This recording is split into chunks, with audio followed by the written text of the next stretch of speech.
El misterio de Belicena Vilca. 60º día. Cuando el señor de Venus apareció por el ángulo recto del altar de piedra, los 12 Atumurunas y la princesa Quilla lo vieron simultáneamente. «Gracia y honor, sangre de Skjold», saludó el señor de Venus, expresando con su mano derecha el Vala Mudra. «Sigil», contestaron a coro los hombres de piedra. «Sangre de Skjold, os traigo el saludo de Wotan, el señor de la guerra, y también os traigo su palabra. Prestad atención, abrid bien vuestros sentidos, porque la presente es oportunidad única, tal vez irrepetible, antes de la batalla final. 2 veces se ha intentado destruir vuestra estirpe, una en Skjonland y la otra en la Isla del Sol. Sabéis, pues, que el enemigo es implacable. Ahora os anuncio un nuevo peligro de destrucción, pero no se trata del que a vosotros os preocupa, la extinción de la estirpe por falta de descendencia. Será, una vez más, el puñal del sacrificador Uno quien intentará derramar la sangre pura de Skjold. Sí, Atumurunas, el gran sacrificador ha abierto una puerta por la que los hombres dormidos se arrojarán sobre vuestras gargantas. Malas y buenas noticias os traigo. Las malas consisten en que el imperio Inga de Cuzco, dividido por la mezquindad y locura de sus reyes, será prontamente destruido por los hombres dormidos, que llegarán en hordas incontenibles. Vosotros deberéis huir de Coati para siempre. Solo actuando con decisión y rapidez a último momento, evitaréis un tercero y definitivo intento de aniquilación de la estirpe. He aquí las buenas nuevas. Si obedecéis eficazmente mis órdenes, no solo salvaréis la estirpe de Skjold, sino que el señor de la guerra os tomará en consideración para participar destacadamente en la batalla final. Y estas son mis órdenes. Desde ahora no intervendréis jamás en los pleitos del imperio, ni aun viendo cómo el enemigo lo desintegra sin piedad. Conservaréis la calma hasta último momento. Entonces llegarán unos enviados del señor de la guerra. Los reconoceréis, porque traerán una piedra semejante a la de la corona del rey Colman. Con ellos vendrá una princesa de la sangre más pura de la tierra. Ella os será confiada para que la desposéis con un príncipe de la casa de Skjold. Su descendencia preservará la estirpe y constituirá la raíz de un pueblo poderoso al final de los tiempos. Pero en retribución, Atumurunas, conservaréis virgen a la princesa Quilla y se la entregaréis a ellos para que su propia estirpe se prolongue en la sangre pura de Skjold. Ellos vienen de un país muy lejano, aunque no tanto como aquel del que vosotros procedéis. Estarán guiados por nosotros y tarde o temprano se aproximarán al camino de los dioses. Daréis instrucciones, pues, a los amautas del bonete negro para que se distribuyan en los confines del camino y los aguarden y conduzcan a Coati. Los amautas deberán dar parte a los estiris de los pueblos locales, de que serán castigados con las penas más severas si causan algún daño a los extranjeros portadores de la piedra. Hacedles saber que ellos, al igual que vosotros, son señores de la muerte. Huancaquilli Guanñui. Estaréis preparados para evacuar Coati apenas lleguen los Huancaquilli y hayáis intercambiado las princesas. Vosotros iréis al valle grande Calibur, al sitio que habéis visto en la piedra de la corona. Allí atravesaréis la puerta secreta que conduce a un valle protegido por las runas de Wotan, a donde forjaréis un terrible pueblo guerrero que regresará a este mundo en los días de la batalla final. Pero los Huancaquilli deben viajar más al sur, a la fortaleza o Pucará de Tarsí, o Tafí, donde se encuentra el gran menhir de Tarsi, plantado por los atlantes blancos hace miles de años. Sí, Atumurunas, cuando nosotros fundamos una estirpe, siempre plantamos su meñir. Y solo con el correr de las generaciones, solo si la sangre se conserva pura, los miembros de la estirpe se reencuentran con su meñir. Ello ocurre al concretarse la misión familiar. Por eso vosotros hallaréis vuestro meñir en el Valle Grande y los Huancaquilli encontrarán el suyo en el Valle Tafí. Y el enemigo no podrá penetrar en las murallas estratégicas de los grandes cromlechs que rodean y aíslan los meñires fundamentales de la raza. Los antepasados blancos, los atlantes blancos, dejaron un pueblo al cuidado del meñir de Tarsi, en el Tucumán. Ellos celebraban el culto al señor de la guerra, al que llamaban Bultán o Voltán, en una apacheta o altar junto al meñir. Purihuaca Voltán, Guanancha Huanchan, Huañui. Aquellos guardianes hace miles de años que fueron exterminados por los indios diaguitas, miembros del pueblo elegido por el Dios creador de este infierno, quienes todavía habitan en la región. Brindaréis, pues, una escolta a los Huancaquilli para que arriben sin peligros al antiguo Pucará del Valle Tafí, a donde habitarán también hasta los días de la batalla final. Atumurunas de la casa de Esquiol, he dicho cuanto tenía que decir, y no conviene, por motivos estratégicos, agregar nada más. Os reitero el saludo de Wotan y me despido hasta la batalla final, o hasta que vosotros coincidáis conmigo en otro Kairos. Gracia y honor, sangre de Esquiol, les deseo el señor de Venus, en tanto levantaba el brazo derecho para expresar el Balamudra. Sigil God Kub, respondieron los Atumurunas, efectuando igualmente el Balamudra, que era el antiguo saludo secreto de la casa de Esquiol.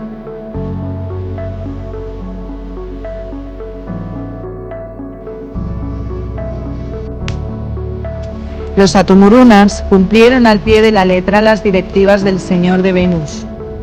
Desde ese momento, un aceitado mecanismo destinado a detectar a los viajeros se montó en el extremo norte del imperio incaico.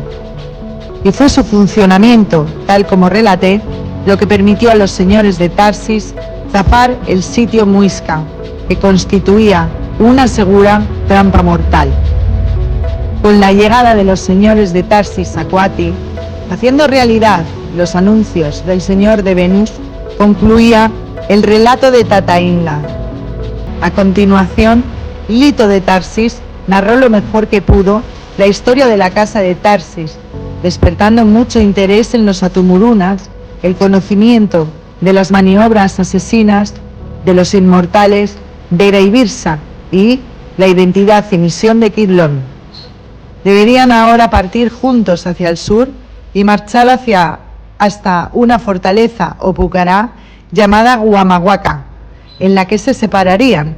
No se verían más en esta vida, pero se reencontrarían durante la batalla final, cuando el señor de la guerra convocase a los hombres de honor para luchar contra las potencias de la materia. La princesa Quilla tenía cabellos rubios y ojos celestes, en tanto que Violante contrastaba con su cabello negro y ojos verdes, pero ambas exhibían una piel tan blanca como la nieve.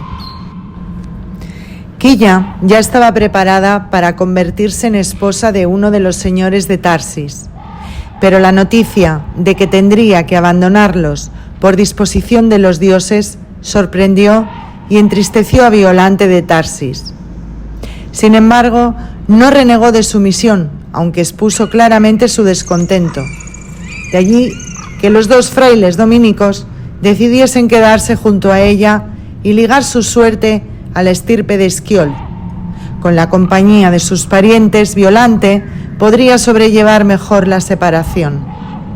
Pero además, Lito ordenó a los 4 catalanes que siguiesen a su ama y jamás la abandonasen. Les dijo sin rodeos que nunca regresarían a España si cumplían tales órdenes, pero que de obedecerlas serían tratados como integrantes de la nobleza por el pueblo de la luna.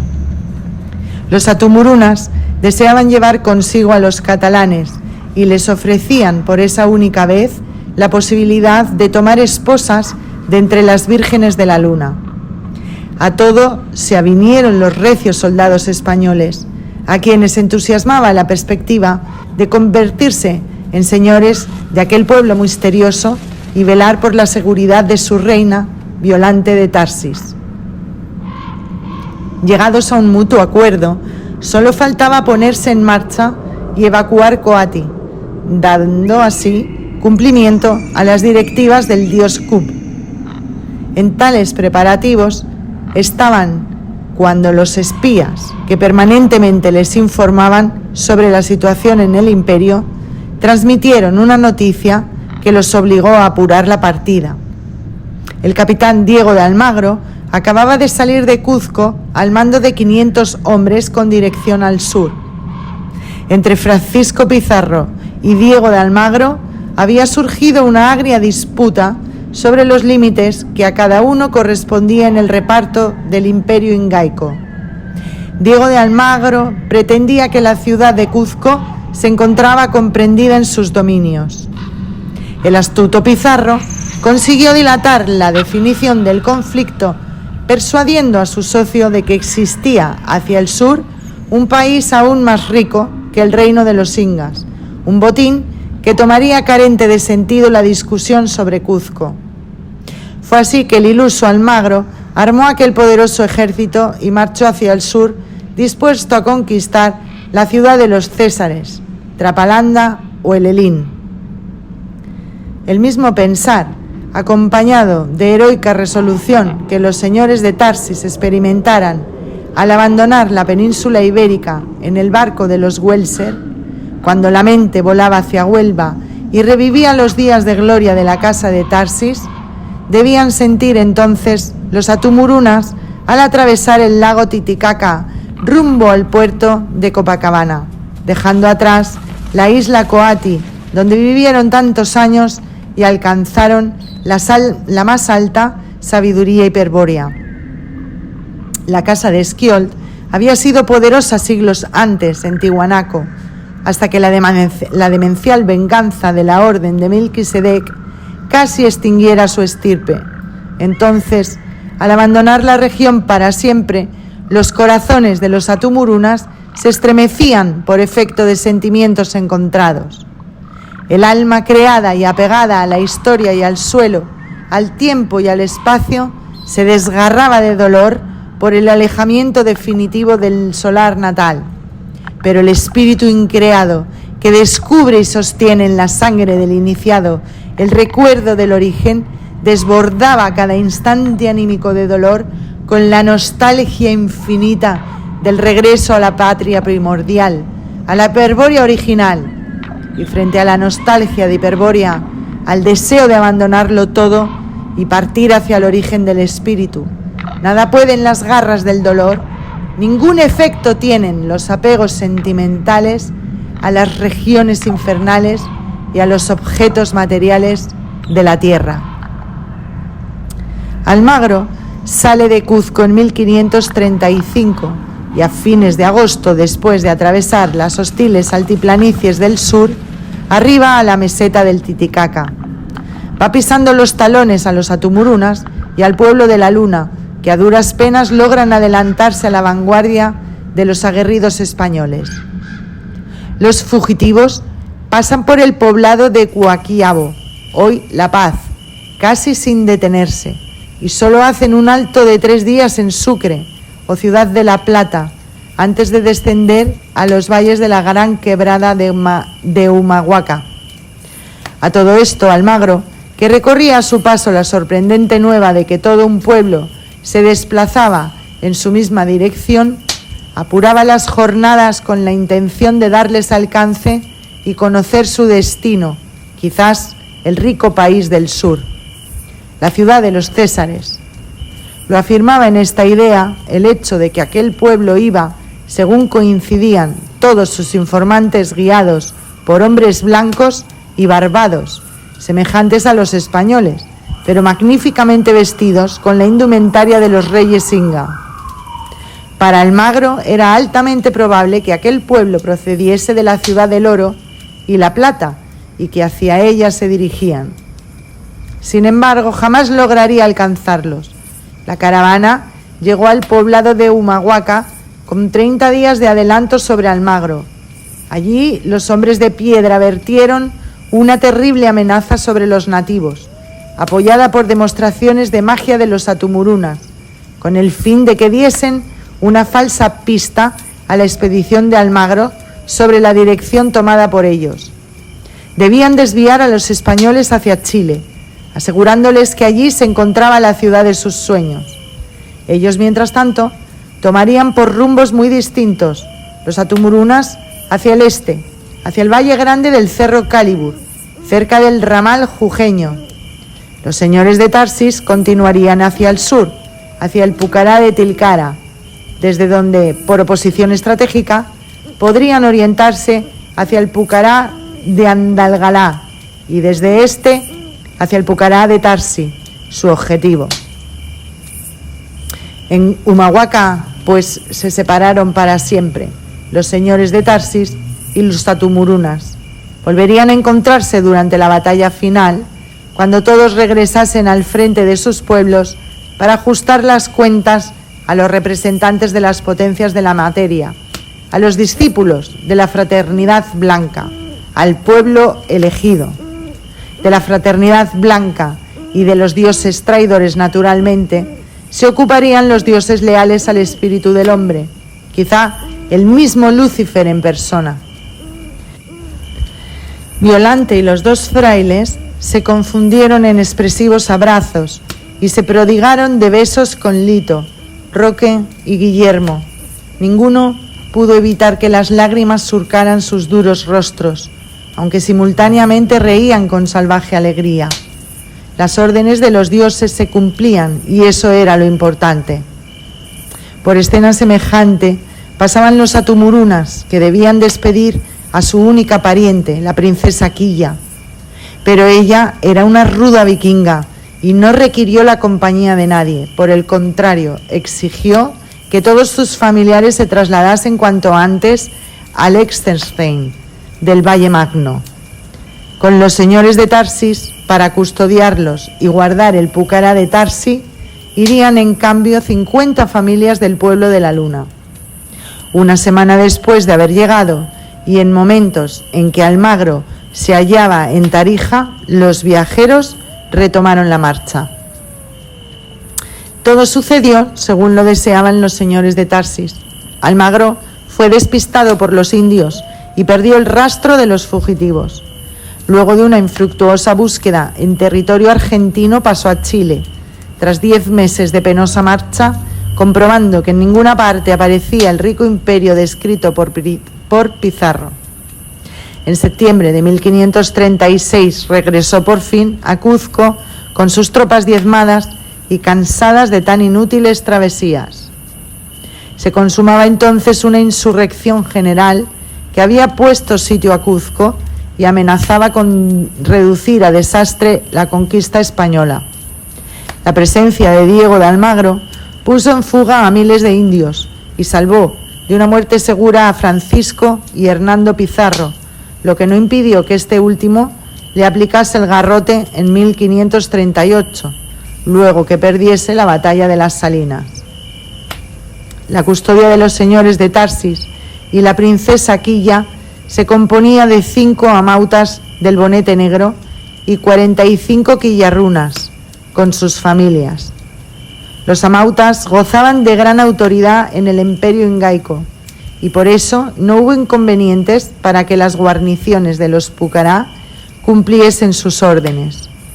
Todos recibieron la consigna de abandonar sus puestos y regresar a Cuzco, evitando cruzarse por el camino con los españoles, ya que éstos los reducirían a la esclavitud.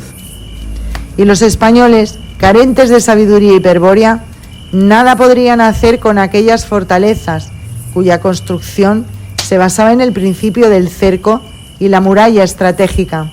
De hecho, aunque las ocupasen militarmente, jamás podrían advertir los menhires exteriores, las piedras referenciales que permanecerían invisibles aun cuando estuviesen parados junto a ellas. Lito de Tarsis, siempre guiado por los amautas, dejó atrás el Pucará de Andalgalá y soportó con los suyos las heladas inclemencias de los nevados de Aconcuija. Del otro lado de esa sierra se abre el valle de Tafí.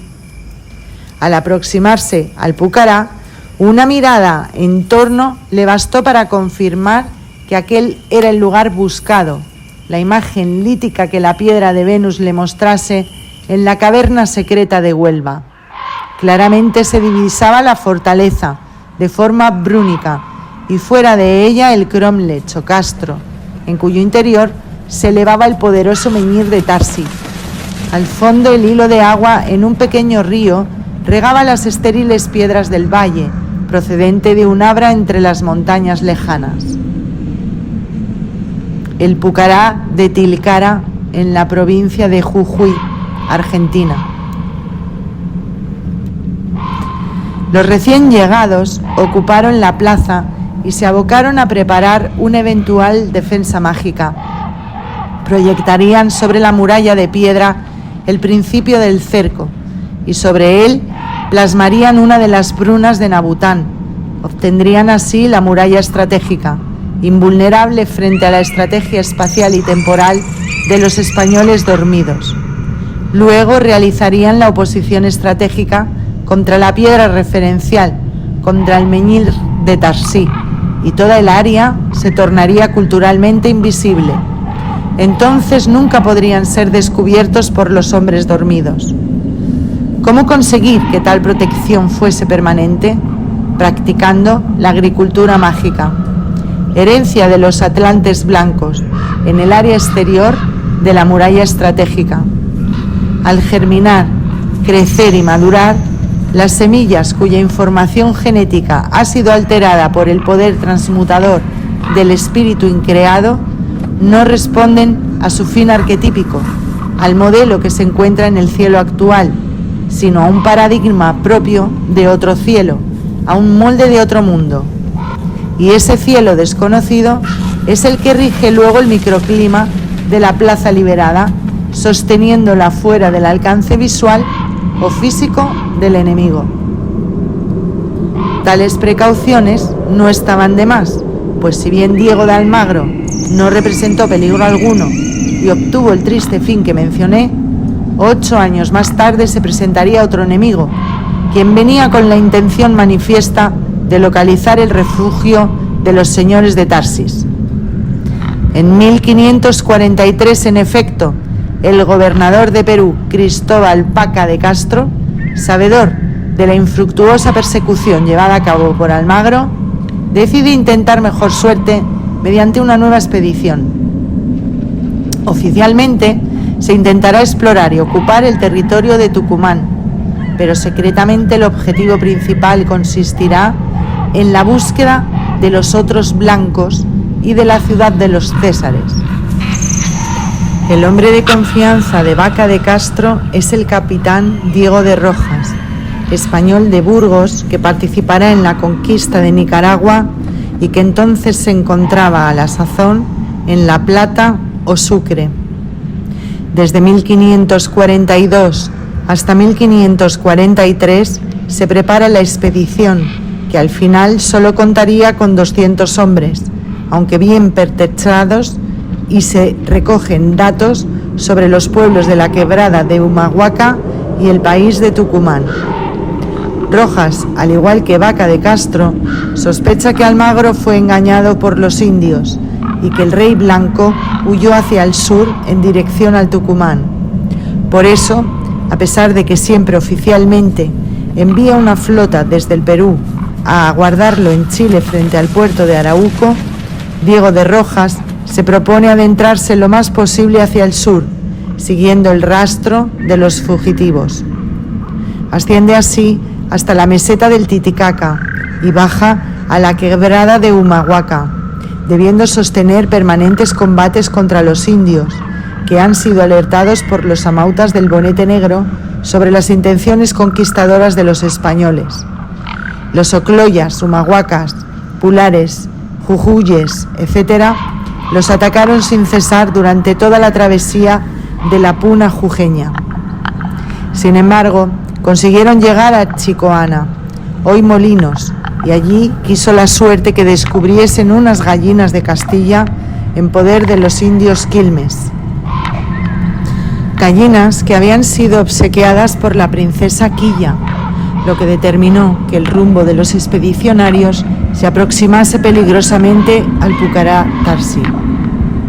La presencia de las gallinas convenció a Diego de Rojas de que en aquella región habitaban otros blancos, tal cual lo creyera Almagro, y lo impulsó a atravesar el valle Calchaquí a lo largo, es decir, de norte a sur, hasta Tolombón y luego por Fuerte Quemado hasta Punta de Balasto, cruzando entonces los nevados de la Conquija para salir a la altura de Concepción del Valle Tafí. Afortunadamente aquella ruta llevó a los españoles demasiado al sur y no hubo necesidad de poner a prueba las defensas mágicas del Pucará de Tarsi, ahora convertido en residencia permanente de los señores de Tarsis. Diego de Rojas se enfrentó valientemente a los juríes del Tucumán, sin conseguir noticia alguna sobre el rey blanco, y continuó luego su marcha errónea hacia el sur, explorando tierras que fueron denominadas por la raza de sus habitantes, Juríes o Santiago del Estero, Diaguitas o Salta, Tucumán, Catamarca, La Rioja, San Juan y noroeste de Córdoba, y Comechingones o Córdoba. A su regreso de estos estériles recorridos a la altura de Salavina, en Santiago del Estero, el valeroso Diego de Rojas halló la muerte a causa de la ponzoña de una flecha de Aguita depositó en su pierna. 3 años después de su partida, regresó a aquella expedición a Perú, al mando de Nicolás de Heredia, quien, no obstante la pérdida de Rojas, hubo de pasar un año recorriendo el valle de Tafí en busca de la ciudad de los Césares. Círculos de piedra en el Tafí del Valle, en la provincia del Tucumán, Argentina. Arriba, los círculos se esconden entre la vegetación. Abajo, otros círculos aparecen en medio de una gran hollada, custodiados por el Cerro Ñuñorco. Pronto se realiza otro intento en 1549, cuando Juan Núñez del Prado se dirige a Tucumán con 70 hombres, algunos de ellos golem, entusiasmado por los relatos de varios miembros de la expedición de Rojas. Tampoco hallarían la ciudad de los Césares o el Pucará de Tarsis. Durante 20 años, desde la excursión de Diego de Rojas hasta la avenida Tucumán de Francisco de Aguirre, se realizan en vano intentos semejantes que, sin embargo, tienen la virtud de ir sembrando la región de poblados y ciudades españolas. San Miguel de Tucumán es fundada el 29 de septiembre de 1565 por Diego de Villarroel, sobrino de Francisco Aguirre. Al igual que el Barco, hoy Santiago del Estero, San Miguel de Tucumán cambió su asentamiento original en 1680 por obra del gobernador Fernando Mendoza Mate de Luna y con autorización del rey Carlos II. El progreso económico de la provincia, no basado en el oro y la plata que buscaban los primitivos exploradores, sino en la explotación de la tierra y en la esclavitud de los indios, hizo olvidar muy pronto las historias de la ciudad de los Césares y la existencia del rey blanco. En torno al Pucará de Tarsi surgió un poblado habitado por los descendientes de los Quillarruna, pero la fortaleza jamás fue descubierta por los españoles ni por los posteriores gobernantes criollos. En su sitio se estableció una enorme chacra o estancia que contenía al invisible Pucará y que fue finalmente legalizada por los nietos del Hito de Tarsis, quienes se infiltraron en la gobernación y compraron las capitulaciones con el buen oro inga que conservaban de su paso por Coati. Y en el interior del Cromlech, junto al Menhir de Tarsi, sobre la antiquísima pacheta de Voltán, Purihuaca Voltán, descansaba la espada sabia, aguardando la señal lítica de la batalla final.